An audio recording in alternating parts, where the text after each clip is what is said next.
Eu estou compartilhando para vocês, pessoal, está aparecendo a apresentação? Agora sim, agora Oi, tá. Sim, maravilha. Oi? Não, agora E tá. beleza. Ó, Então, essa minha curiosidade sobre o comportamento humano é muito antiga. Eu sempre tentei entender um pouco mais sobre por que as pessoas são como são, por que a gente se comporta de formas tão diferentes, por que a gente tem gostos e preferências tão diferentes. E isso me encantou sempre, esse assunto.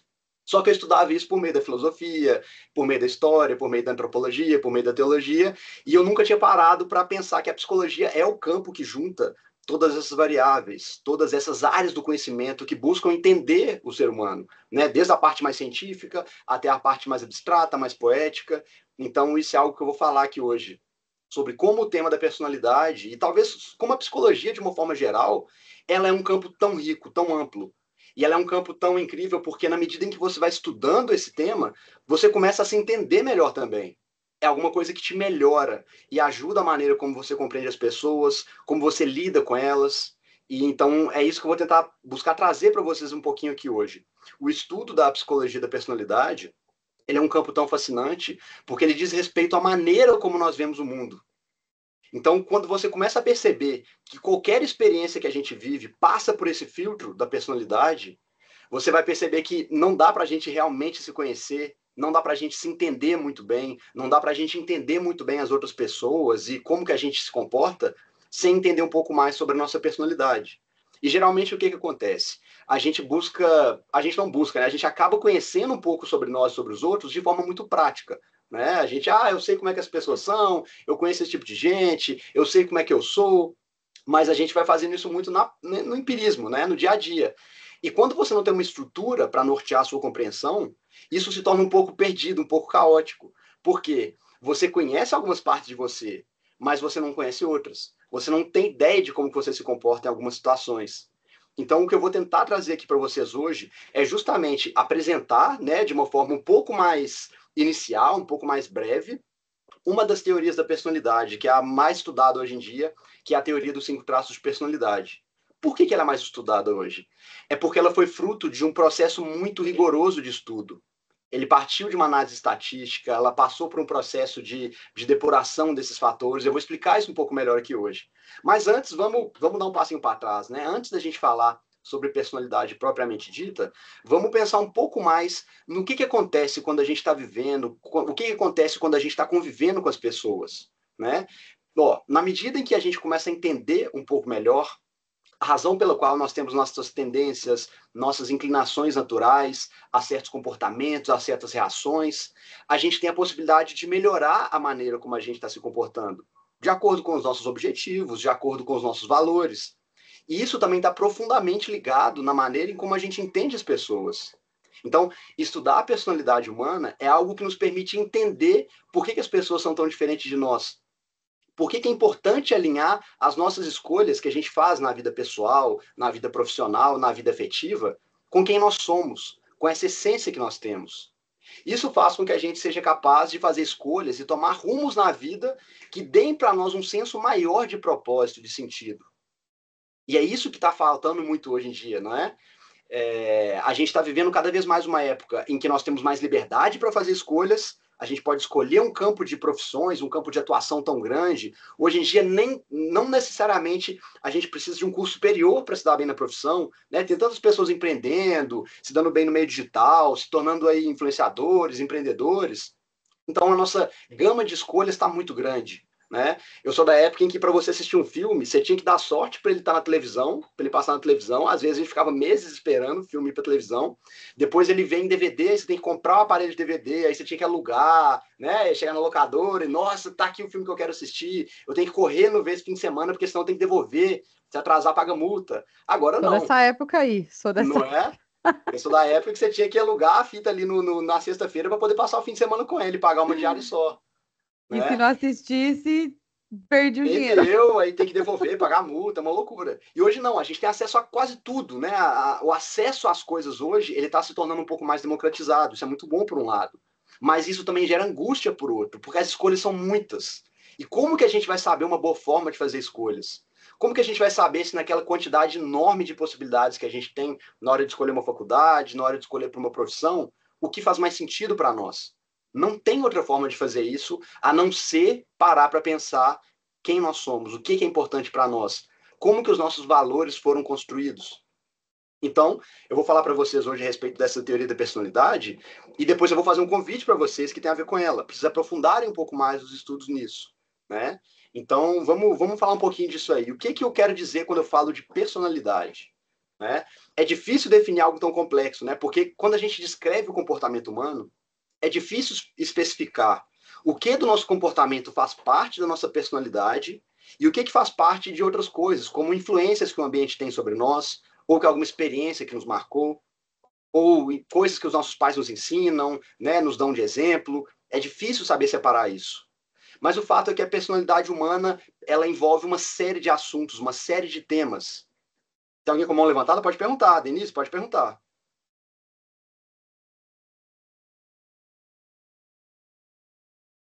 Quer falar? Ou já estava com a mão levantada e só baixou? Acho que apertou sem querer. Ah, não, então tá jóia.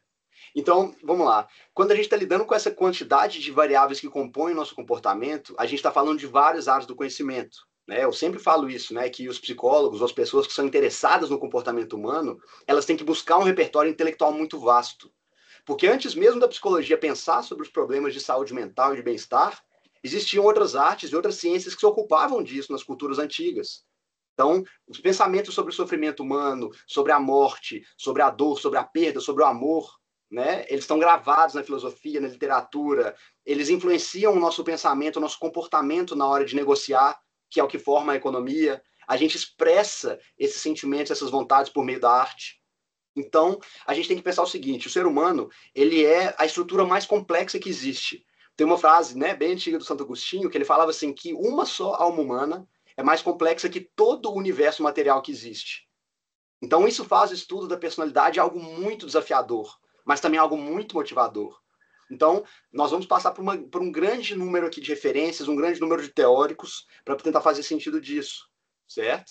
E então é importante que vocês entendam isso. A gente está lidando aqui com um campo que ele é multidisciplinar. E é legal que a gente tenha aqui pessoas de áreas diferentes, né, que estudam relações humanas, comportamento humano, que estudam um campo técnico da ciência, que está tentando entender um pouco mais sobre a natureza, está tentando entender um pouco mais sobre as organizações. Né? O que uma empresa, uma organização faz na prática é isso. Ela resolve problemas que partem de necessidades humanas. Então, no fim das contas, o ser humano sempre está no centro, de alguma forma, das nossas preocupações. E é difícil fazer isso. Né? É difícil pensar sobre isso. Mas vamos falar um pouco mais sobre o que isso quer dizer, então. Então, enquanto nós somos seres humanos, a gente está toda hora tentando relacionar com as pessoas, tentando compreender um pouco melhor as pessoas. E quando a gente faz isso, quando nós interagimos com as outras pessoas, nós estamos comunicando para elas o que nós queremos, o que nós valorizamos, o que nós buscamos. E tudo isso aí diz respeito aos nossos ideais. Agora, quando as pessoas nos transmitem alguma coisa relacionada àquilo que nós queremos, a gente tende a escutar mais essas pessoas. A gente tende a valorizar mais as pessoas. E nós demonstramos isso por meio de um sorriso, por meio de uma atenção um pouco maior. Nós buscamos recompensar as pessoas que estão agindo de alguma maneira que nos agrada.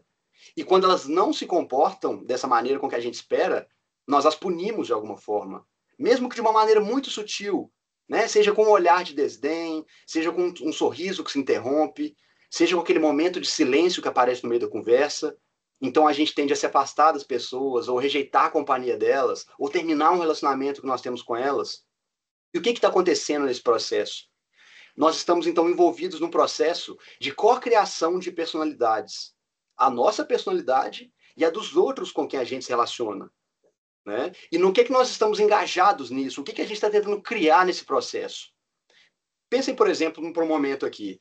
Quando a gente falha em estar à altura de algum objetivo, de algum plano, ou de algum ideal que a gente tenha definido para nós, né? Ou que outra pessoa esteja esperando da gente, a gente fica com aquela sensação de que nós falhamos.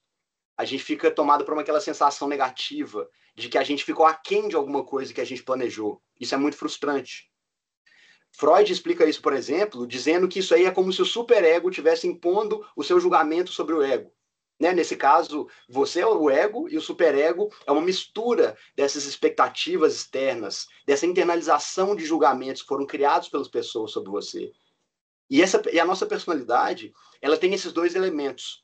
ela tem aqueles elementos que se apresentam para nós como se fossem ideais que nós queremos conquistar, mas também tem elementos que se apresentam como se fossem juízes para nós. Por quê? Quando a gente define um objetivo, quando a gente define uma meta, um ideal para a nossa vida, a gente está colocando ali um padrão. E se a gente falha a alcançar esse padrão, nós estamos sendo julgados. Olha, você se propôs a fazer isso aqui, você tentou conquistar aquilo ali e você não conseguiu. E é muito difícil lidar com isso, né? Isso traz um peso muito grande para nós. E a gente precisa ser capaz de refletir sobre isso. Do que está acontecendo, né? Quando a gente não está conseguindo alinhar as nossas expectativas com as nossas ações, com as nossas conquistas. Então, nós vamos estudar aqui hoje um pouco mais sobre como que são formados esses valores, como que são formados esses ideais, que fazem parte de uma estrutura um pouco mais abstrata da nossa personalidade, não é? E também existe outra parte no estudo da personalidade, que é a parte biológica, que é a parte neurológica. A maneira pela qual nos comportamos é muito influenciada também pela nossa configuração genética, né? Pelas nossas inclinações naturais. E essa teoria que eu vou apresentar para vocês hoje fala dessas duas partes de uma forma muito interessante, né? Então é como se nós estivéssemos tentando olhar além daquilo que o espelho nos mostra. Quando a gente para e olha no espelho, né? A gente tende a olhar para o espelho muito rápido, né? Para nos arrumar, para ver se a gente está com cara de sono, ou se a gente está animado, ou se a gente está com algum sinal, né, de saúde que a gente precisa preocupar, né? Para ver se a academia está fazendo efeito. A gente olha no espelho muito para conferir coisas pontuais, mas a gente não se observa realmente. Então, a nossa fisionomia também reflete a nossa personalidade. Ela reflete se a gente está realmente motivado quando a gente está perseguindo um objetivo, se a gente está se sentindo realizado com os caminhos que a gente está tomando na vida.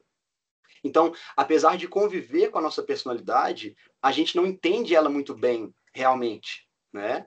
Então, será que as coisas que nos motivam, será que aquelas coisas que brilham para nós, né, dilatando nossa pupila, acelerando nossos batimentos, a nossa respiração, será que isso é algo que foi ensinado para nós?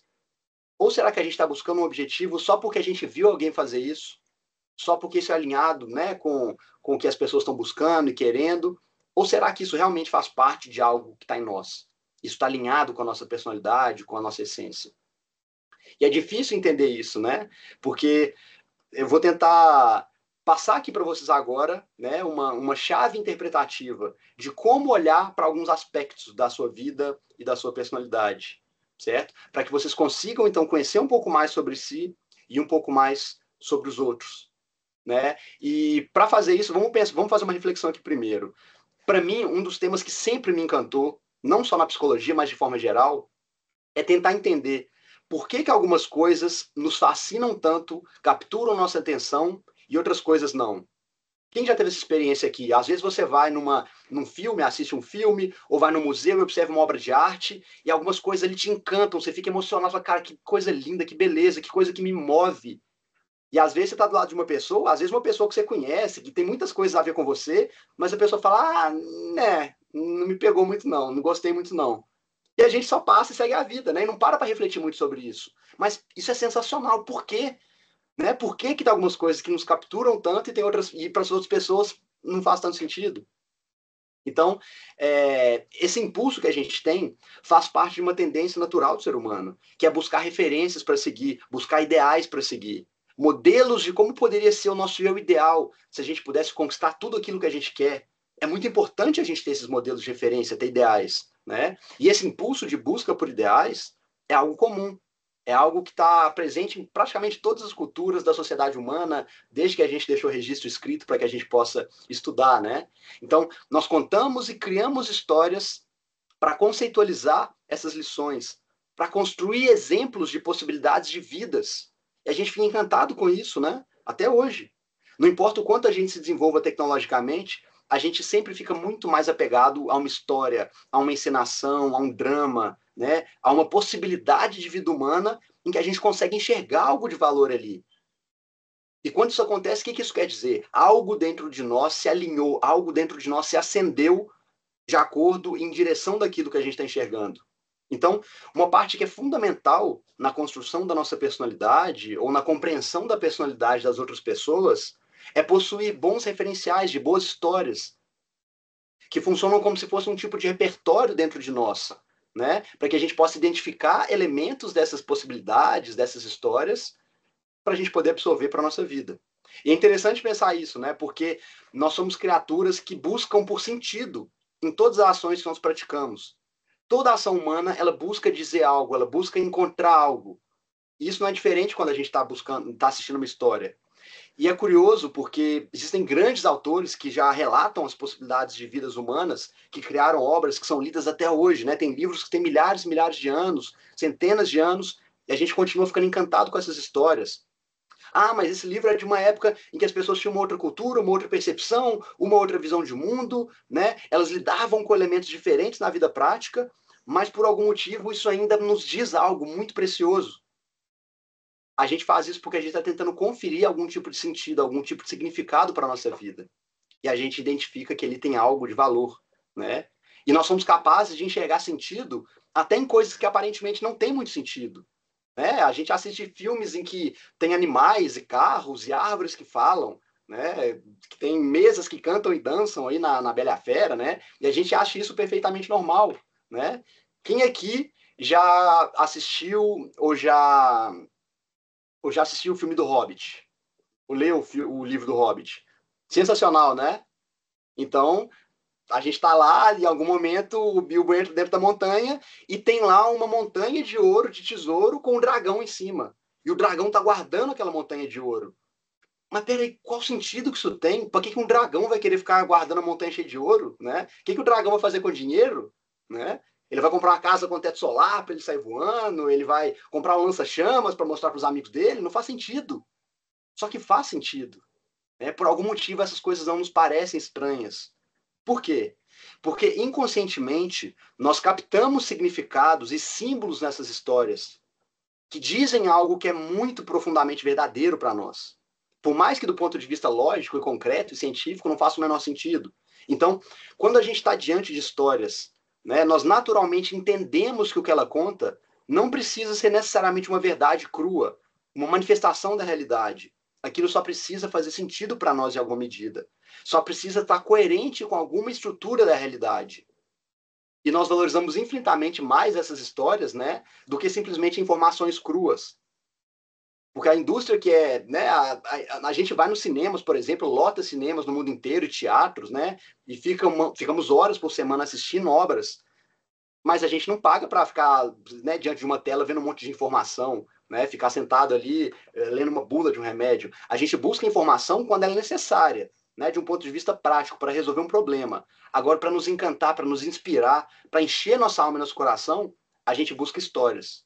Então, o poder de contar histórias é uma das maiores capacidades que o ser humano tem. E a gente gosta de imaginar a nossa vida como se fosse uma história também. E essa história ela é pautada pela nossa personalidade, pelo nosso comportamento, pelos nossos sonhos. Então, é muito incrível isso, né? Até hoje, né, na era da tecnologia, na era da informação, nós continuamos encantados por histórias que são tão velhas quanto os primeiros registros da humanidade.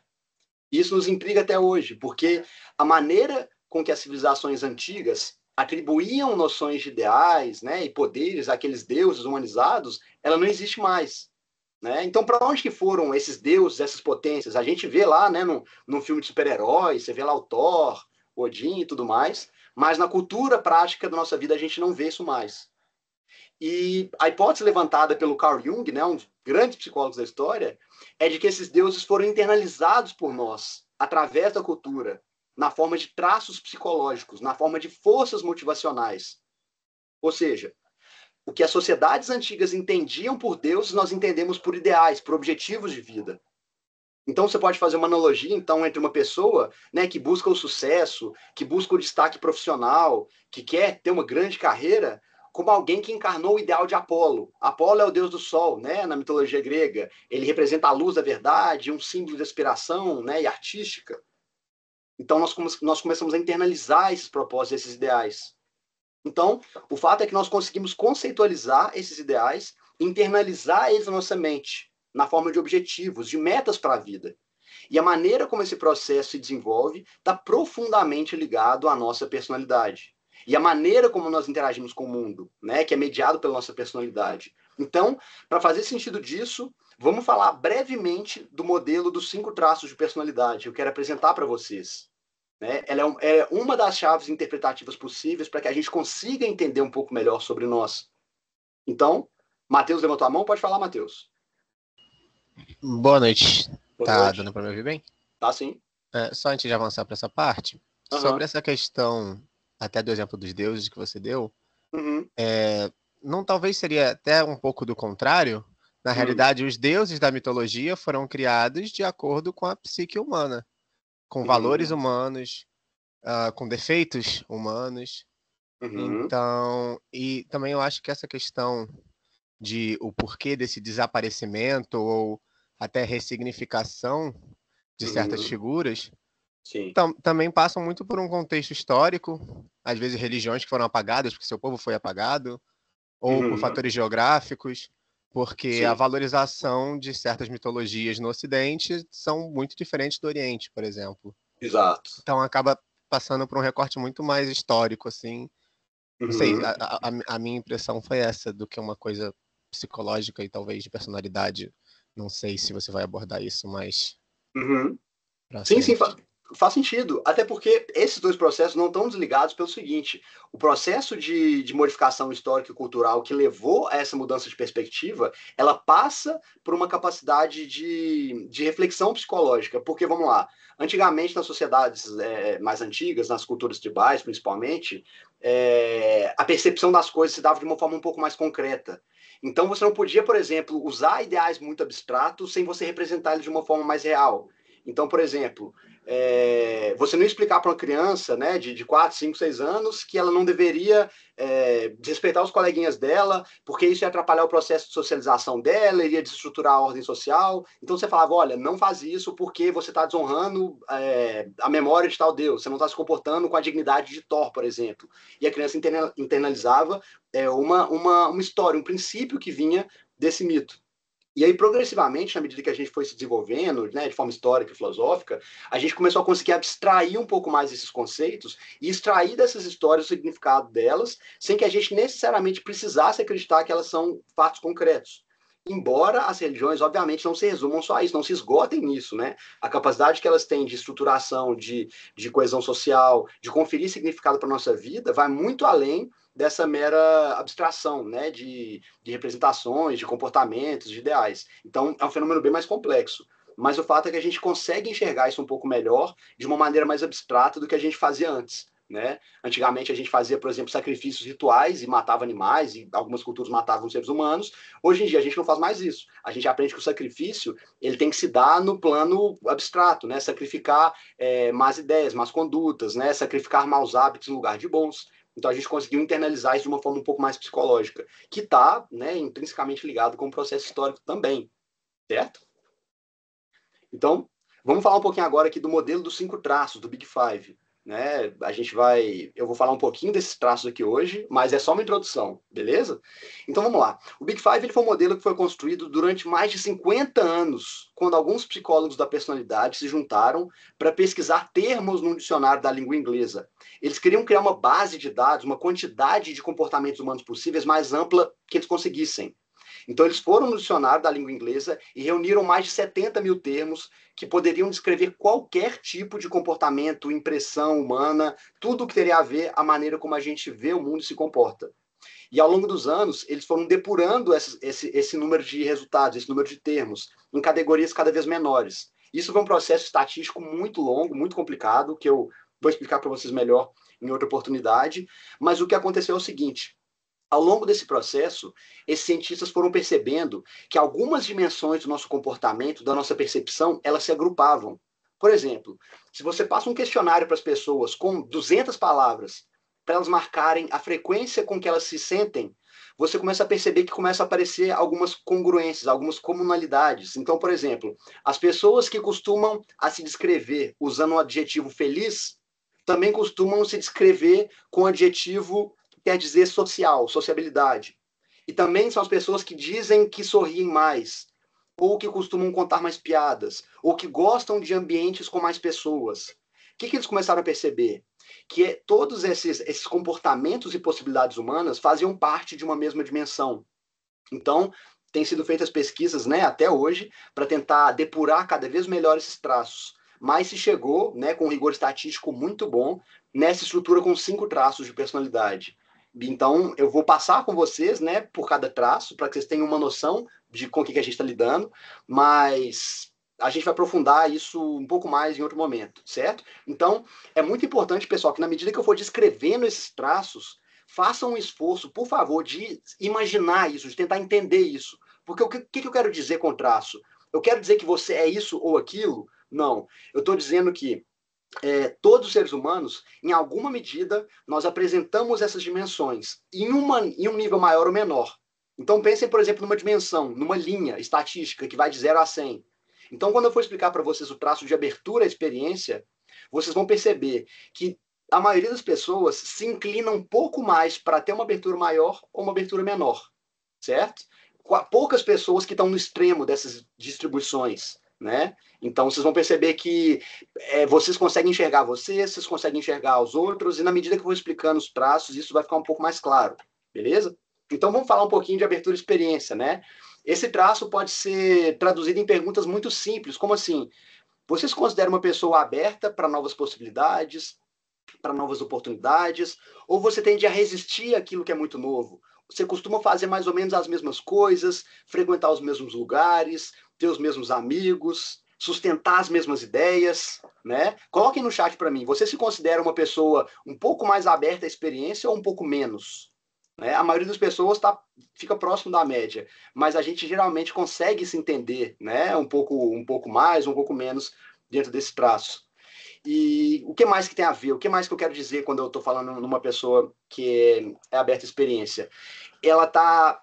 Aí vamos lá. Dentro de cada traço existem subdivisões, tá? Existem particularidades. É claro que a nossa personalidade inteira não se divide só em 5 dimensões, não é? Então, dentro da abertura, você tem a abertura à experiência voltada para as ideias, que é muito voltada para o intelecto, aquelas pessoas que gostam de conversar, gostam de explorar novas ideias, gostam de debater sobre um assunto por horas e horas e acham aquilo super empolgante. E tem as pessoas que são abertas para experiências estéticas, para experiências, por exemplo, como experimentar um prato novo, como viajar para um país diferente, certo? Como conhecer uma cultura nova, né? Aprender uma língua nova. Tudo isso aí tem a ver com abertura. Mas percebem? Ela se manifesta com detalhes um pouco diferentes, certo? Então, outro ponto interessante sobre a abertura experiência, e aí que está, né, a grande sacada. Você pode, por exemplo, ser aberto a uma dimensão da experiência e não ser tão aberto a outro. Eu, por exemplo, a minha abertura para a parte de ideias, intelecto, ela é muito grande, mas muito grande mesmo. Se vocês me contarem que surgiu uma seita nova que cultua os guaxinins do Alasca, eu vou querer conhecer sobre ela. Né? Eu vou querer entender sobre tudo, como é que funciona. Ainda que eu ache isso um absurdo, eu vou querer entender por que você se interessa por isso, o que tem por trás dessa ideia. Então, a minha vontade de explorar ideias é gigantesca, certo? Agora, para experiências estéticas, tipo comer comida nova, ir em restaurante novo, conhecer pessoa nova, eu não sou tão aberto, eu sou tranquilo. Tipo assim, não faz muita falta. Se você falar comigo, Marco, você vai ter que comer em 5 restaurantes que você mais gosta pelo resto da sua vida, você não vai conhecer nenhum outro. Para mim, seria tranquilíssimo. Né? Então, a gente oscila nesse ponto. Né? E aí, por outro lado, uma outra curiosidade, uma coisa interessante sobre a abertura, é que esse traço ele é o único traço dos 5 que está positivamente correlacionado com a inteligência. Inteligência que eu falo é consciente de inteligência mesmo, QI bruto. E quando eu falo que ele está correlacionado, eu não estou dizendo que ele causa inteligência, tá, gente? Não é assim, quanto mais aberto você for à experiência, mais inteligente você é. Não. É que existem fatores que têm a ver com essas duas dimensões, que se correlacionam, mas que não é um que causa o outro. Então, é perfeitamente possível que a pessoa seja muito fechada à experiência e muito inteligente, e ser muito aberta também e pouco inteligente, certo? Priscila, Bruna, pode falar. Deixa eu tirar uma dúvida que até eu fiquei curiosa agora. Você foi falando aí sobre todas essas coisas e aberturas. O que acontece, que eu fiquei preocupada agora, o que acontece se você é aberta a tudo isso? Que no meu caso sou eu, no caso. Que eu adoro comer em vários lugares. Meu Deus do céu. Adoro viajar, adoro tudo. Sim, você é abertura, então, a ideias e a estética. Os dois você gosta muito.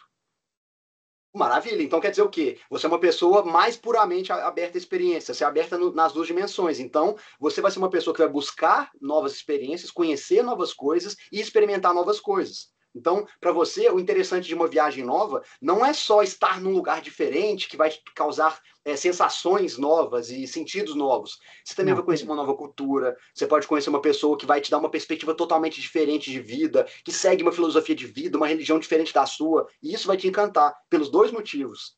Então, é isso aí, você me descreveu todinho agora. Não é? Então, é muito comum que se você gosta disso, para você vai fazer muito sentido que você construa a sua vida de uma maneira que te permita realizar esses ideais, porque isso são valores para você, porque você é assim, certo? Sim, então, por exemplo, se eu faço com você agora, Bruno, agora acabou, você vai ser uma técnica de TI, você vai ficar sentado numa sala fechada dentro do computador, fazendo conta o dia inteiro, você não vai ter contato com gente diferente, com cultura diferente, só isso. Acabava com você, não é? Pode enterrar. Pode enterrar, acabou a vida, entendeu? não tem porquê. Porque não dá, certo? Não dá, não. Por quê? Porque você está ignorando uma dimensão muito importante, um pilar da sua existência, que é um dos seus traços de personalidade. Isso é péssimo, né? Isso é motivo assim, de sofrimento e frustração muito grande, porque às vezes a gente não percebe isso, né? Vou contar para vocês uma experiência rapidinho. Eu tive uma frustração muito grande na área do direito, né? Justamente por isso. Eu sempre fui uma pessoa que gostava de argumentar, gostava de ideias, aí todo mundo, tem que ser advogado, você fala bem, você argumenta bem, vai ser advogado. Beleza. Pelo critério da abertura, experiência, da vontade de conversar, realmente faz sentido. Só que o direito é uma profissão que exige muito uma capacidade de conflito muito grande. Toda hora você tem que contrapor com os interesses do outro, né, com a pretensão da outra parte. Você vai ter que entrar em muito conflito, brigar muito. E eu não tenho esse aspecto. Vocês vão entender, isso aí está lá no traço de amabilidade. Eu tenho amabilidade muito alta, então para mim é muito estressante entrar em briga, entrar em conflito. Eu tendo a evitar isso. Então, para mim, o meio do direito seria muito desgastante por esse sentido. Enquanto a psicologia não. A psicologia busca conciliar, busca melhorar a vida da pessoa, ajudar ela a se entender e tudo mais. Então, não tem tanto essa parte conflitiva. Você vai ajudar a pessoa a entrar em conflito consigo, não com os outros. Você vai tentar, na verdade, diminuir o tanto de conflitos que a pessoa tem consigo e com o mundo. Entenderam? Então, é muito importante a gente conhecer a nossa personalidade para fazer escolhas melhores na vida. Então, beleza? Fez sentido? E aí, é claro, né, pessoal? As pessoas que têm a abertura e experiência mais baixa são pessoas mais convencionais, mais tradicionais. Elas preferem aqueles ambientes familiares mais conhecidos, situações mais previsíveis, né? Inclusive no comportamento que elas têm. Do ponto de vista comportamental, as pessoas que têm abertura e experiência menor, elas tendem a ser mais modestas, mais moderadas na sua atitude, na sua aparência. Elas tendem a ter um horizonte de preferências um pouco menor e se agarrar, às vezes, num sistema de valores, de crenças mais restrito e defender esse sistema e se aprofundar nele. É como se as pessoas que tivessem menos abertura, elas se desenvolvessem mais na profundidade, na verticalidade. E as pessoas que são mais abertas se desenvolvem na horizontalidade, na variedade, na expansão. Elas são mais voltadas para esse processo de expansão. E veja bem, não existe que um traço é melhor do que o outro, que uma perspectiva é maior do que é mais importante do que a outra. Porque, da mesma forma que você precisa de pessoas que tenham abertura e experiência, que vão explorar novas possibilidades, né, para desenvolver novas tecnologias, para conquistarem novas coisas, para terem contato com novas culturas, depois que essa mudança foi adquirida, você precisa de pessoas também que vão manter aquilo ali, que vão sustentar aquela mudança, aquela transformação. E para isso, pessoas mais fechadas, experiências mais convencionais, elas fazem mais sentido para elas, entendeu? Esse tipo de serviço. Então, a ideia que eu quero deixar para vocês é isso. É o equilíbrio que faz as coisas funcionarem. Beleza? Então, vamos lá. Vamos lá agora para o segundo traço de personalidade que a gente precisa correr. O segundo traço é conscienciosidade. Só pela foto vocês vão entender pelo nome, né? Conscienciosa é aquela pessoa que valoriza o trabalho duro, as regras, a ordem, a confiabilidade, a integridade. São pessoas movidas por objetivos, né? São pessoas muito leais, que gostam de estruturas bem definidas. São pessoas muito cuidadosas, autodisciplinadas, diligentes, que têm um forte senso de dever, mas que também podem ficar muito críticas ou muito julgadoras. É aquele tipo de pessoa que você considera ela como uma pessoa responsável, né? Aquela pessoa que, olha, eu tenho aqui um problema para resolver, eu posso confiar em quem? Certo? Geralmente você vai pensar naquela pessoa mais conscienciosa, né? Mas, como eu falei, nenhum traço é bom ou ruim por si. Então, quando esse traço é levado ao extremo, a pessoa pode se tornar muito perfeccionista, aquelas pessoas workaholics, né, que não relaxam, são muito exigentes, são muito perfeccionistas, são muito compulsivas, né? Elas não conseguem fazer uma coisa se não ficar muito bem feito, né? O extremo do traço de conscienciosidade pode levar você para o perfeccionismo, e isso pode ser um problema, certo? Então, as pessoas conscienciosas, elas também tendem a ser a mais sensíveis a discussões e contraposições de ideias, elas costumam ser mais sistemáticas, né? Apegadas a sistemas mais hierárquicos e organizados. As pessoas muito conscienciosas não lidam bem com o imprevisto, com o caos, com a falta de rotina, com a falta de planejamento. Então você pode pensar naquela figura, né, daquele empresário todo reguladinho que até a hora de escovar dente dele está na agenda, e a pessoa que às vezes mexe com arte, que às vezes precisa de um pouco mais de contemplação, de um aspecto mais criativo, né, de um aspecto um pouco menos rotineiro para que ela possa se inspirar, para que ela tenha um momento de ócio, né, de reflexão, de contemplação. Então, e as pessoas conscienciosas, elas tendem a se organizar nesse sentido. Elas tendem a valorizar as pessoas pelas conquistas que elas têm, pelo que elas estão construindo na vida. Elas tendem a querer estar perto de pessoas que têm esses mesmos valores. Sabe aquela pessoa que está assim, eu quero estar perto de gente que me põe para cima, que me melhora, que me ensina, que está crescendo na vida, que está conquistando as coisas? Essa é a fala, assim, número 1 da pessoa conscienciosa, certo?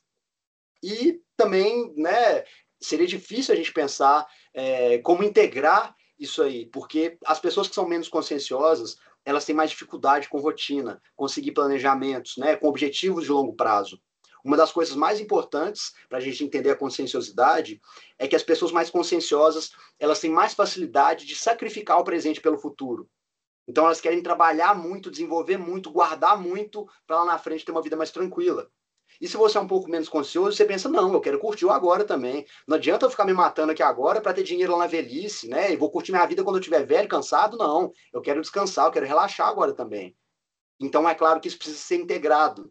Agora pensem, por exemplo, nas relações afetivas. Pensa num casamento de uma pessoa muito conscienciosa com uma pessoa muito pouco conscienciosa. Né? Uma pessoa vai querer estar toda hora trabalhando, arrumando as coisas, né? Cheio de planejamento, e a outra quer ficar sossegada, quer deitar uma tarde no sofá e que ninguém reclame. Vocês percebem? Como que as distâncias muito grandes na personalidade geram conflitos. Mas alguma distância também é importante, porque as forças e fraquezas se complementam. Né? Então, se você tem uma pessoa que é pouco conscienciosa e ela está junto com uma pessoa que é um pouco mais, ela vai ser puxada um pouco mais, ela vai poder equilibrar um pouquinho esse traço dela. Então, aquela conversa de que os opostos se atraem, ela é verdadeira. Mas esses opostos são muito longos, né? São muito distantes, é muito difícil. Conciliar é muito difícil. Aquela incompatibilidade de gênios, né? Separou porque a personalidade não batia. Tem a ver com isso, né? É muito difícil se estiver muito distante, certo? E outra coisa interessante para a gente fechar esse traço é que a personalidade é uma das melhores formas de você predizer a preferência política das pessoas. Vamos pensar, por exemplo, nesses 2 traços que a gente disse. Uma pessoa que é mais aberta à experiência, ela quer que as barreiras sejam menores, que os muros sejam mais baixos, que as culturas possam se trocar, que as pessoas possam se comunicar e vir com menos limites, certo? E agora a pessoa que é muito conscienciosa, ela está muito preocupada com as consequências, com os perigos disso. Então, a pessoa que é muito conscienciosa e mais baixa a experiência, ela vai tender um pouco mais para o conservadorismo. Ela quer que as estruturas que já foram construídas na sociedade sejam protegidas e mantidas. Se a pessoa for um pouco menos conscienciosa, um pouco mais aberta à experiência, ela não está tão preocupada com o perigo, com quem que vai pagar a conta, com o que vai acontecer. Ela quer ter esse fluxo aberto de experiências, de ideias, de pessoas. Né? Então, é uma das formas muito importantes para a gente entender um pouco mais sobre personalidade e as escolhas que a gente faz na vida. Beleza? Estou passando bem rapidinho, depois a gente vai falar um pouco mais disso. Terceiro traço, ele provavelmente é o traço mais fácil de vocês identificarem. A extroversão é um traço que todo mundo percebe quando conhece alguém. Aquela pessoa extrovertida é a pessoa que conversa muito, que gosta de ambientes sociais, que gosta de ambiente cheio, né, que se sente bem numa festa, num show, que gosta de estar perto das pessoas, que gosta de falar, de rir, de contar piada, que gosta de estar ali, né, no centro da mesa, né? Isso, ela fica energizada por isso. E a pessoa introvertida é o quê? É a pessoa que é um pouco mais observadora, um pouco mais reservada, ela gosta de ficar um pouco mais quieta, ela provavelmente vai preferir um pouco mais aquela resenha com menos pessoas, na casa de um amigo, né? Do que aquele bar lotado de gente, em pé, conversando, interagindo. Então, veja bem, isso é muito importante, tá, gente? Quando a gente começa a estudar um campo novo de conhecimento, a gente tende a querer inferir as coisas que a gente acha para ele. E a ciência é muito boa porque ela ajuda a gente a desmitificar algumas coisas que parecem que faz sentido, mas que não são verdade. Eu não estou dizendo que a pessoa que é introvertida, ela não gosta de interação, ela não gosta de ambientes com pessoas, ela gosta, mas ela fica muito cansada, ela fica desgastada pelo ambiente com muito estímulo sensorial. A pessoa extrovertida não, ela fica cheia, ela fica energizada, ela é alimentada por essa interação. Então, o introvertido pode até adorar sair com os amigos, pode valorizar muitas amizades, principalmente se ela for uma pessoa muito amável também, mas ela vai cansar rápido. É aquela pessoa que ela sabe que ela vai sair de casa, ficar ali 1 ou 2 horas no bar ou no show e vai voltar. Agora, se começa a estender demais o movimento, se as pessoas querem fazer aquele after, ir para outro lugar, o introvertido começa a ficar cansado, começa a ficar enjoado, mau humor, quer ir para casa logo. Mas não é porque ele não gosta, é porque ele não consegue, certo? Porque isso exaure ele psiquicamente, suga as energias dele. Então é muito importante entender essa diferença. E uma outra particularidade é que a pessoa tímida não é a mesma coisa que a pessoa introvertida. A pessoa introvertida é a que fica cansada pelo contato, pela interação social. A pessoa tímida é a que tem vergonha de se manifestar por medo do que as pessoas vão falar, que fica ansiosa pela reação dos outros. Isso tem a ver com outro traço de personalidade. Então, a pessoa pode ser extrovertida e ser tímida, e pode ser introvertida e ser tímida. Certo? Então, por exemplo, vocês olhando para mim, pergunta para vocês, vocês acham que eu sou introvertido ou extrovertido? O que parece para vocês aí, nesse pequeno contato que a gente está tendo aqui de 50 minutos? O que vocês acham? Eu sou introvertido ou extrovertido? Vamos lá. Extrovertido, vamos lá. Que mais? Extrovertido, introvertido. Pois é, o que acontece? Na verdade, eu sou introvertido. Eu fico cansado demais com muito estímulo. Só que eu não sou tímido. Eu não tenho problema em falar. Assim, em alguma medida, todo mundo fica um pouco ansioso, um pouco preocupado, né? Mas eu não sou tímido. Eu não tenho problema em falar com as pessoas. Agora, se eu for sair para um lugar e ficar muito tempo, com muito estímulo, muito barulho, eu vou ficar cansado. Eu sou aquela pessoa que, quando chega em casa de um programa social muito estimulante, eu preciso descansar antes de dormir. Eu não consigo ir em casa e dormir. Eu preciso acalmar, eu preciso apagar, baixar a minha energia, relaxar para depois conseguir dormir. Então, eu sou mais introvertido do que extrovertido, mas eu não sou tímido. Então, quando vocês estão me vendo aqui, eu estou em casa, falando de psicologia, dando aula, eu amo fazer isso. Então, parece que eu sou assim, extrovertido, mas não, porque isso tem a ver com a administração da nossa energia psicológica, e não somente com a nossa desinibição. Combinado? Vamos lá então, pessoal. Penúltimo traço de personalidade, que é a amabilidade. O que eu quero dizer com amabilidade? A pessoa amável, elas são mais altas em compaixão, em empatia. Elas costumam ser aquelas pessoas mais solistas, mais educadas. Sabe aquelas pessoas que os outros veem elas como gentis, como cooperativa, como boazinha, certo? As pessoas que são mais amáveis, elas estão constantemente preocupadas em não ofender, em não desagradar, em não cansar os outros. Ainda que para isso elas tenham que abrir mão de alguma coisa que ela gosta, que ela quer, o que ela está fazendo, né? Então, são pessoas muito cooperativas, são pessoas que pensam muito no lado do outro, né? Empáticas. Então, por exemplo, se você estiver numa mesa com seus amigos, né, e tiver lá um bis, aí tá todo mundo comendo bis, aí fica aquela coisa, né? Chega no último chocolate e ninguém come. E quando alguém pergunta, gente, quem que é o último?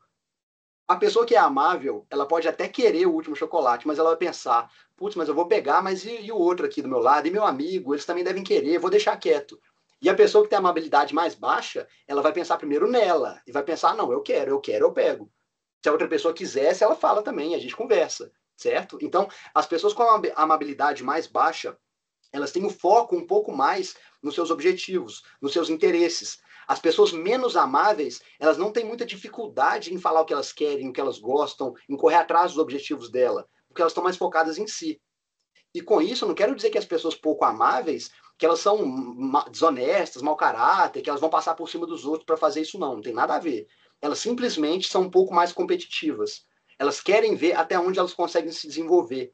E elas estão um pouco mais focadas em si mesmas quando elas estão fazendo isso, né? Então, a pessoa que é muito amável, ela está sempre preocupada com o bem-estar dos outros. E é claro que isso aí, de uma forma geral, é muito bom, né? As pessoas que são muito amáveis são muito gostadas pelos outros, né? Mas, às vezes, elas não são muito respeitadas. Porque elas não conseguem dizer o que elas querem, o que elas gostam, não conseguem impor limites, que às vezes são tão importantes no relacionamento. Então, vocês podem ter certeza que na dinâmica de um relacionamento abusivo, muito provavelmente o maior descompasso que existe é nesse traço. Vai ser geralmente uma pessoa muito pouco amável, né, passando por cima de uma pessoa que é muito amável. E aí entram outros fatores também, de caráter, de valores, tudo mais, não é só isso, né? Mas uma pessoa amável, ela é mais propensa a ser explorada por outras, porque ela está sempre pensando no bem do outro. Né? Ah, a pessoa é muito folgada, fica me pedindo coisa toda hora, não me deixa trabalhar, fica aqui em cima de mim. Ah, mas ela deve ter um motivo, né? Ela deve precisar disso de alguma forma. né? O que tem se eu ceder um pouquinho aqui também, receber um pouco menos, né? Ele também deve precisar de um pouco mais. Então, a gente tem que ter muito cuidado na hora de modelar nossa personalidade, nosso comportamento. Na clínica da psicologia, as pessoas que são muito amáveis, geralmente elas precisam aprender a ser mais assertivas, a falar o que elas pensam, a dizer o que elas gostam, né? Até para pedir uma promoção no trabalho, a pessoa que é amável, ela tem dificuldade para pedir um aumento. Porque ela pensa assim, cara, eu vou pedir um aumento, mas e meu colega aqui que está do meu lado, fazendo a mesma coisa que eu vou ganhar mais do que ele, não é justo, ela não pede um aumento. Aí aparece a vaga, vai o colega dela e pega. Entendeu? Então a pessoa que é mais amável, às vezes ela sofre por uma falta de iniciativa. Isso é muito complicado, pode trazer muito sofrimento. Mas, de uma forma geral, é uma pessoa hiper agradável, hiper boazinha. Ela trabalha muito bem em equipe. Ela geralmente tem relações afetivas e sociais muito boas, muito fortes, né?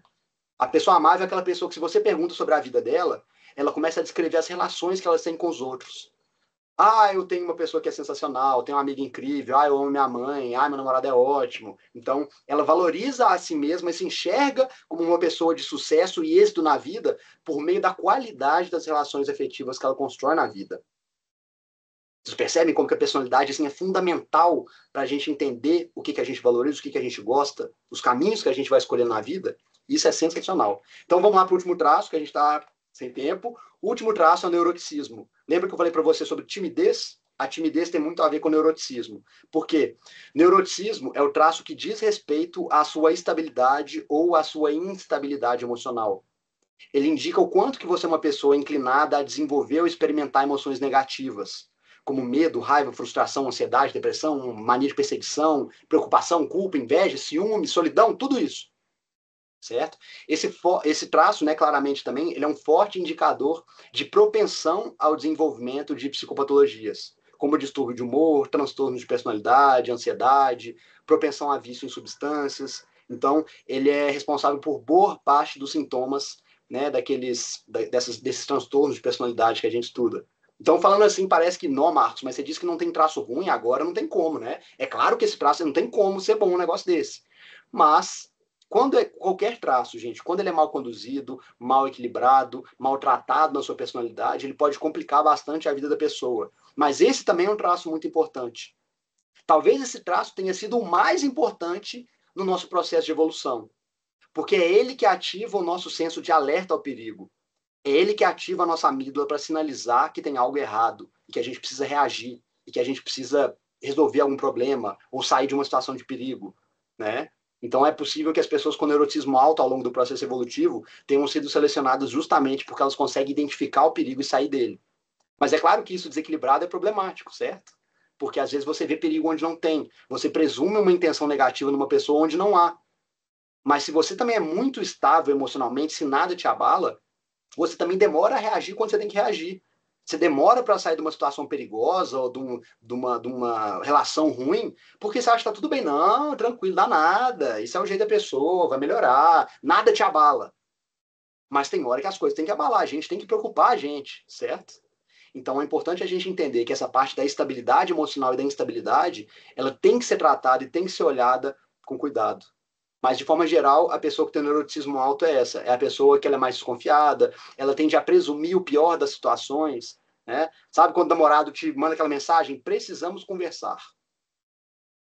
Para a pessoa que tem neuroticismo alto, acabou o mundo, apocalipse, terminou comigo, nem sei o que eu fiz de errado, mas eu fiz, vai estar tudo errado, acabou, entendeu? É difícil, a gente sofre com isso, né? Mas, às vezes, é bom a gente perceber perigo onde ele existe. Tá certo? Então, pessoal, de uma forma geral, a gente está, né, com o tempo resumido. Eu queria falar para vocês a respeito de um curso que eu estou fazendo sobre esse tema da personalidade. Porque qual que é a ideia? Eu quis trazer para vocês uma introdução muito breve do que são os 5 traços, da quantidade de assuntos e áreas do conhecimento que estão envolvidas com esse tema. Vocês viram que ele é um tema que, assim, ele interessa a qualquer pessoa, não só da psicologia, porque diz respeito a nós. E eu estou fazendo um curso agora que chama Além do Espelho, que é um curso de psicologia da personalidade, mas que é para pessoas de qualquer área do conhecimento, que queiram se entender e se conhecer. E ele está acontecendo agora. E só para vocês terem uma ideia de forma geral, esse é o cronograma do curso, né? A gente fala aqui de vários assuntos, né? A gente fala de psicologia evolutiva, de neurociência, nós vamos fazer, a gente fala de filosofia, de tudo, né? Então, eu vou te mandar aqui, vou colocar para vocês aqui a segunda parte do cronograma, que é a parte que a gente fala dos 5 traços de personalidade. E, é claro, quem quiser participar desse curso, eu vou passar para vocês aqui um QR Code, o meu Instagram, e é isso, olha só. Antes só de passar para vocês o endereço do curso, eu quero falar para vocês que eu faço parte de uma associação, né, de uma ONG, né, de uma organização não governamental, de informação em psicologia, de prática da psicologia, que chama Associação ALOS. E lá vocês têm a oportunidade de passar pelo campo que vocês quiserem da psicologia. Vocês podem entrar lá num setor de RH, num setor de marketing, num setor de TI. Vocês podem pegar casos da clínica escola para atender com supervisão. Vocês podem fazer parte de um núcleo de uma abordagem que vocês gostam, né? Eu gosto de TCC, psicanálise, gestalt, humanista, tudo. A gente tem núcleo de todas as áreas lá. E se não tiver, vocês podem entrar e fazer parte desse núcleo. Vocês podem trabalhar com pesquisa científica e também vocês podem solicitar atendimento psicológico, né? Se vocês estão precisando de atendimento psicológico, a gente atende a preços sociais também, né? O atendimento é feito pela bio do Instagram, Associação ALOS, ou pelo site. Então, eu recomendo que vocês vão lá para conhecer como ela funciona, ela dá uma autonomia muito grande à nossa formação. E, por último, é claro, né, o link aqui para vocês poderem fazer inscrição, é um curso gratuito, tá? Curso gratuito sobre personalidade. A gente começou ele tem 2 semanas, mas essa palestra que eu dei para vocês hoje é como se fosse a primeira aula. E estão todas gravadas, estão todas no YouTube, vocês não vão perder nada. E como eu falei com você sobre história, sobre filmes, na próxima aula, que é segunda-feira que vem, às 7 horas da noite, a gente vai fazer a interpretação simbólica do filme do Rei Leão. Aquela animação antiga do Rei Leão de 94, sabe? Nós vamos pegar e absorver todo o significado psicológico que tem nessa obra. Vamos falar de simbólica, de abstração. Então, são encontros sensacionais. Eu espero que vocês gostem muito. Muito obrigado pela oportunidade de estar aqui, Bruna. Muito obrigado, né, por ter me recebido. E é isso. Agradeço demais para vocês. Espero que a gente possa, né, conversar mais, se encontrar mais lá pelo grupo, para conversar mais sobre esse tema que é sensacional e que eu sou apaixonado. Muito obrigado por conseguir terminar no tempo.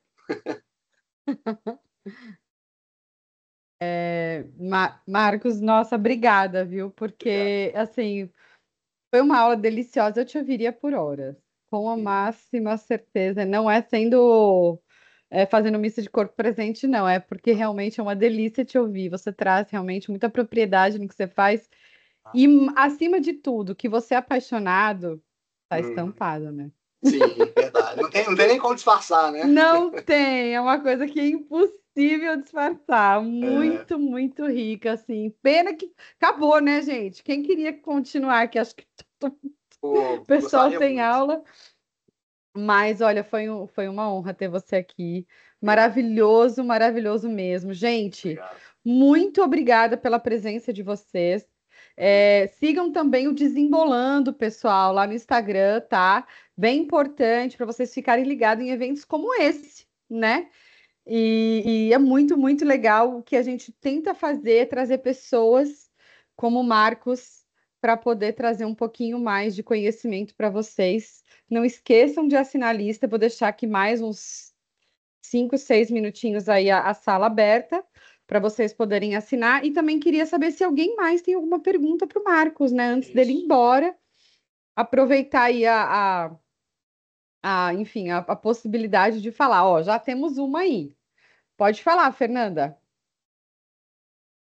Boa noite, tudo bem? Boa noite, tudo bem, Fernanda? Tudo certo.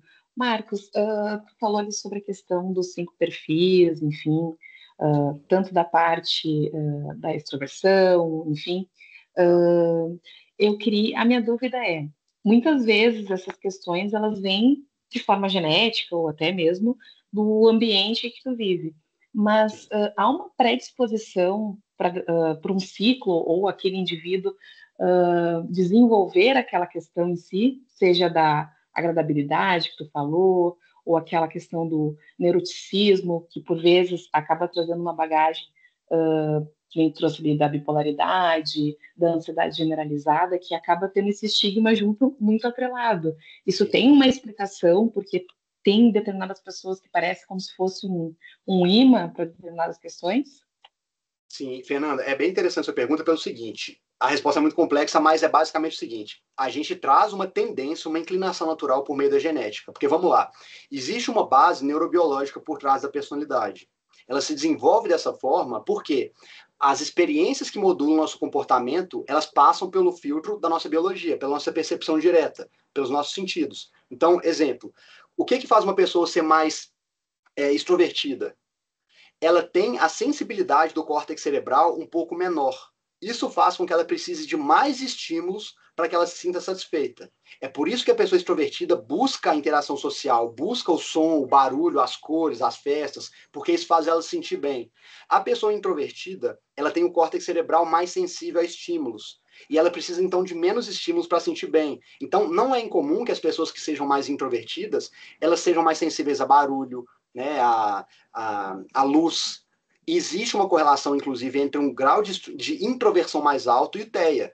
E a gente sabe que pessoas com TEA elas são mais sensíveis a estímulos sonoros e luminosos. E existe uma pesquisa muito interessante também, em que eles pingaram substâncias ácidas na boca de pessoas introvertidas e introvertidas. As pessoas introvertidas sentem com mais intensidade o gosto. Ou seja, as introvertidas precisam de mais. Por isso que ela quer ter mais experiência, sentir mais sabor, mais temperos. Então, tudo que a gente está falando a respeito de comportamento humano, ela parte de uma tendência genética, de uma inclinação inicial, e vai sendo modulada pelas nossas experiências. Agora, a maneira como a personalidade se manifesta no mundo, ela varia. Exemplo, pensa, por exemplo, uma pessoa que é introvertida aqui no Brasil, se ela for para a Finlândia, para a Islândia ou para o Japão, ela vai ser a pessoa mais extrovertida do mundo, né? Comportamentalmente falando. Porque imagina, por exemplo, eu sou uma pessoa moderadamente introvertida aqui. Se eu me expresso dessa forma, por exemplo, falando uma plateia de japoneses, eles vão achar que eu estou em surto, que eu falo alto, que eu gesticulo muito, né? Que a gente gosta de abraçar as pessoas, de reunir muito, de pegar, tudo mais. Mas isso aí é um traço cultural. Ou seja, a cultura brasileira, a cultura latina, que é uma cultura mais quente, mais próxima das pessoas, ela faz com que a minha manifestação de comportamento seja um pouco mais extrovertida do que seria em outra cultura. Mas isso não muda o fato de que eu sou proporcionalmente aos meus semelhantes mais introvertido do que extrovertido. Então, o ambiente ele modula a manifestação da personalidade, enquanto a inclinação genética ela determina a nossa tendência natural. E a gente não consegue sair de uma tendência natural para um extremo muito, muito diferente, entende? É muito difícil que uma pessoa que nasceu com neuroticismo muito alto, ela seja muito sensível a sinais negativos, ela repentinamente, ou depois de um tratamento, ou de uma técnica psicológica, que ela se torne a pessoa mais estável e tranquila do mundo. Não vai. Ela pode se forçar a isso, né? E geralmente quando a gente tem um traço de personalidade muito extremo, os outros traços trabalham para modular e para compensar um pouco aquele extremo para que a gente consiga se regular. Né? Então, por exemplo, uma pessoa que é mais introvertida, mas que é muito conscienciosa, ela pode se motivar a se expor mais em ambientes sociais, porque pode ser importante para a carreira dela. E ao ser conscienciosa, a carreira dela é um valor muito grande. Mas ela tem que vencer, às vezes, a timidez, a dificuldade de falar para público, certo? Então, isso vai ajudando ela a vencer. Então, as habilidades que a gente tem para lidar com as dificuldades que a gente tem podem ser treinadas. Mas aquela tendência inicial, padrão, que é dada pela genética, ela sempre vai estar ali. Ela não pode ser extinta. Tem sentido? Faz, e até eu achei incrível uma questão que tu colocou ali sobre a introversão, que eu ainda brinco na questão de trabalho, que eu digo assim, gente, eu sou uma extrovertida introvertida, mas a questão, por exemplo, assim, eu gosto de ter essa interação com as pessoas, mas com muitos estímulos e muitas pessoas em grandes grupos, isso me desgasta muito rápido. Sim. Que às vezes parece que, por exemplo, eu trabalhei 48 horas e que dá como se fosse quase um burnout de tanto cansaço que eu fico. Então, por que isso acontece? Porque você consegue se regular e se motivar a se submeter a um grau de estímulo maior do que é o normalmente prazeroso para você, diante de um tempo, mas depois chegar à conta, depois você fica cansada. Eu vou explicar isso melhor no curso, mas pensa, por exemplo, numa curva de distribuição padrão, aquela curva de sino. A maioria das pessoas, em qualquer traço, está bem perto da média. Então é normal que você se entenda um pouco de um traço e um pouco de outro, dependendo da situação. É muito raro a gente ter um traço muito extremo, sabe? O tempo todo. Então depende da motivação, depende do momento, depende de por que você está fazendo aquela coisa. Então tudo isso aí influencia. Por isso que é tão complexo. Muito interessante. E te agradeço, Marcos, porque a tua palestra foi muito rica e uma didática muito intuitiva e com uma comunicação também muito acessível. Muito Obrigado, obrigada. Fernanda. Fico feliz. Às vezes eu acho que eu acabei falando um pouco rápido, porque realmente é muito conteúdo. Eu falei até menos do que eu tinha planejado, mas a gente vai conversando mais, né? Lá no curso a gente consegue aprofundar um pouco mais. Só para você ter ideia, tem uma aula de 2 horas para cada traço, só para falar de um traço no curso. Então, é bem interessante. Daniele, levantou a mão? Obrigado, Fernanda. Daniele, pode falar. Será que ela apertou a mão sem querer? Ah, pode ser. Não, tá me ouvindo? Tô te ouvindo, Agora sim. agora sim. Ah, tá que bom. Não sei também se dá para ver. Marcos, muito obrigada. Desembolando também, muito obrigada. Amei muito a palestra, pelo tempo, pelo material, pela didática. De todos que eu assisti até agora, foi o que eu mais gostei, não menosprezando os outros. Obrigado, mas por ter sido tão robusto. A minha dúvida é o seguinte. Eu nunca tinha ouvido falar sobre as personalidades, então eu não sei qual personagem, qual autor que desenvolve mais sobre essa tese para uma pesquisa. E uma dúvida de fato seria: como eu junto a personalidades com tipos sanguíneos e consigo modelar um padrão de comportamento diferente? Exemplo, eu tenho um padrão e eu quero fazer neuroplasticidade. Como eu consigo juntar a personalidade e os tipos sanguíneos e começar a pesquisar sobre isso? Porque quando você estuda as coisas soltas, é muita coisa para você tentar assimilar. Isso, exato. É uma das coisas mais difíceis, é você conhecer chaves interpretativas diferentes para entender fenômenos complexos e depois conjugar elas de uma forma que seja prática, né, que seja aplicável. Só uma dúvida, Daniela, quando você fala de tipo sanguíneo, você está falando da teoria dos 4 temperamentos, é isso? Isso, os 4 temperamentos. Beleza, e aí é uma das dificuldades, porque realmente são bases epistemológicas diferentes. A teoria dos 4 temperamentos, ela começou por meio da experimentação e da filosofia, né, lá com nossa, aquele médico grego antigo, esqueci o nome dele. Enfim, ela começou na Grécia Antiga e a suposição inicial de por que os temperamentos se desdobrariam dessa forma, ela estava errada. Né? Foi Hipócrates que desenvolveu primeiro essa teoria. Então, a ideia de que a variação da quantidade de humores do nosso corpo determina o nosso temperamento está errada. Mas não muda o fato de que a descrição e explicação dos 4 temperamentos ela é extremamente útil e acurada, embora não seja científica. Então, é possível fazer uma aproximação conceitual para poder ajudar a entender, mas ela é limitada. Eu já pensei um pouquinho sobre isso e a minha conclusão é a seguinte: isso é totalmente por minha conta. Eu nunca vi nenhum estudo, nenhum artigo, nenhum livro que compare essas duas perspectivas, tá? Mas a ideia é a seguinte: a dimensão do frio e do quente, dos 4 temperamentos, é claramente análogo à ideia de introversão e extroversão. A pessoa que é mais extrovertida, ela é mais expansiva, ela é mais energizada, ela é mais para fora, então ela é mais quente, a pessoa introvertida é mais fria. Agora, a dimensão da umidade e da secura, que compõe, né, o eixo da matriz dos temperamentos, ela tem mais a ver com abertura e experiência. Porque aquilo que é seco é aquilo que resiste à mudança, é aquilo que se mantém no mesmo lugar. Então, ela seria um pouco mais voltada para baixa abertura e experiência.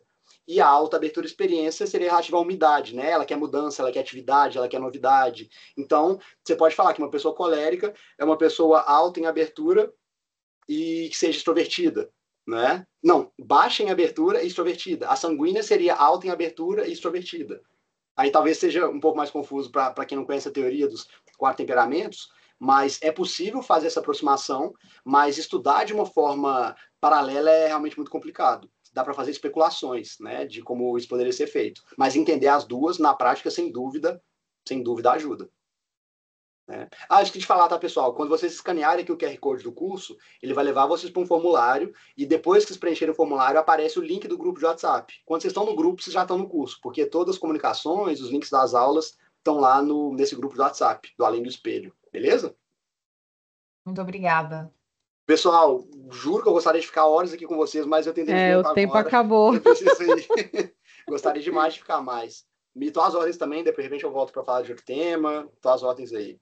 Vamos marcar de novo, Marcos. Obrigada, viu? Obrigado a vocês, gente. Gente, fiquem com Deus. Muito obrigada pela presença novamente. Obrigado. E ligado no Desenrolando. Ligado no Desenrolando até o próximo evento, hein? Que vai ser bom também. Não vou falar o que é. Tchau.